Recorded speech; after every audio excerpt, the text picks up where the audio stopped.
গাড়ি ছাড়া কাজ নই, আজ আমি গাড়ি ছাড়া কাজ নই, একবার গাড়িতে ফিরে সাহায়, আজ আমি গাড়ি ছাড়া কাজ নই, একবার গাড়িতে ফিরে সাহায়।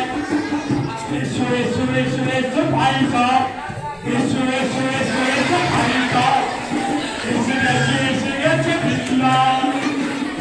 আজ আমার ছাড়া কারো নই, একবার গাড়িতে ফিরে সাহায়, এসো এসো এসো এসো বিপ্লব।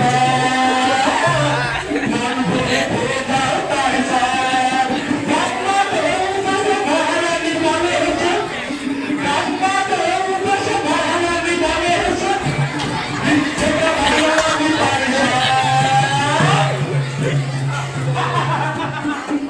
স্বাধীন ভারতবর্ষে রায় বাহাদুর, স্বাধীন ভারতবর্ষে নেতা মন্ত্রী আমরা থেকে শুরু করে উঁচু নিচু সমাজের সবাই এই, আজ তারই স্বাধীন ভালো হয়েছে না।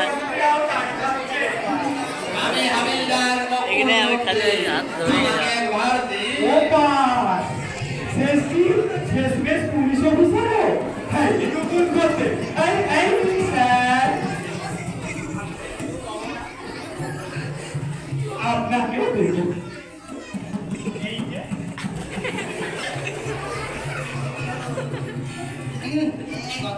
এই, কি হলো? কি গন্ধ বন্ধ? আর বাদ গন্ধ তোমরা সালা বেচার মার্কা মাল বিক্রি করে লক্ষ্য করছো আমি তোমাদের লক্ষ্যে পূর্ব বাজে কথা বলবেন না স্যার। এই অঞ্চলে বিপুলের তারই বিরাট নাম্বার, আপনি শুধু শুধুই বদনাম করছেন। এই কথা বলবেন না ছোকরা তুমি কি সোচা স্যার আমি বুঝে গেছি আপনার দৌড় আমি বুঝে গেছি। সাপের হাঁচি পেটে খেতে, তাই আর ঝামেলা পাকাবেন না। এই এই এই এই। আমি ইমাম আলী। ইমাম আলী? তুমি কে? আমি হাবিলদার নকুল নন্দী এইভাবে হাত পেতে দাঁড়িয়ে আছো কেন? ঘুষ দেবেন না আমেল্লার। আওয়াজকে বন্ধ করবেন। দেশের মানুষ প্রকাশ্যে পুলিশের সমালোচনা করে হাত পাতাই যখন অভ্যাস করে ফেলেছ, যাও পুলিশের গাড়ি না নিয়ে দরজায় গিয়ে ভিক্ষে করুন গিয়ে। আপনার কথাগুলো বড় আপত্তিকর মনে হচ্ছে আমি আপনাকে কি করবেন? কিছু না আমরা শক্তের ভক্ত নরমের জম আপনি যখন শক্ত কিছু করবো না পালিয়ে যাবো আসবেন না। জানো কত বড় অন্যায় তুমি করেছো। এই বস্তিটা আমি প্রাণ দিয়ে গড়ে তুলেছি।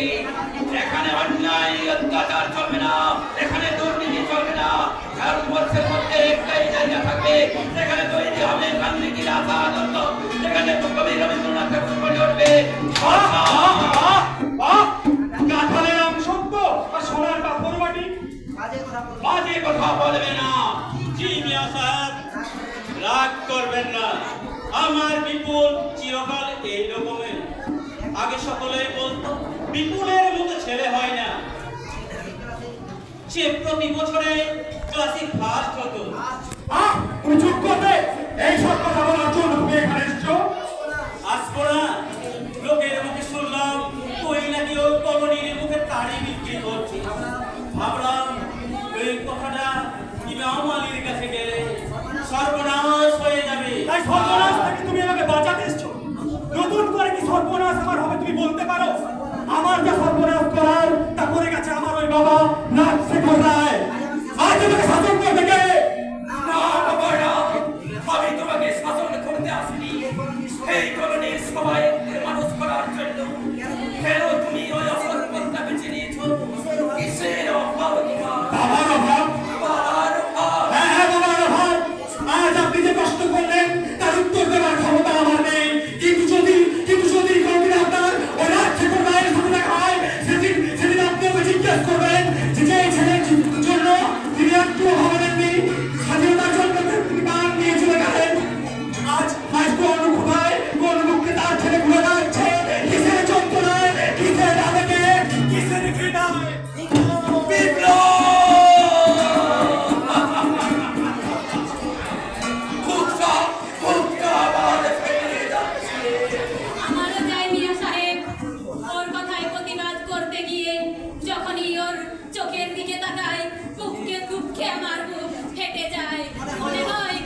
পারিস না রে বৃষ্টি। কি দিয়ে বুঝিয়ে দেব সে বাজার খুঁজে পাই না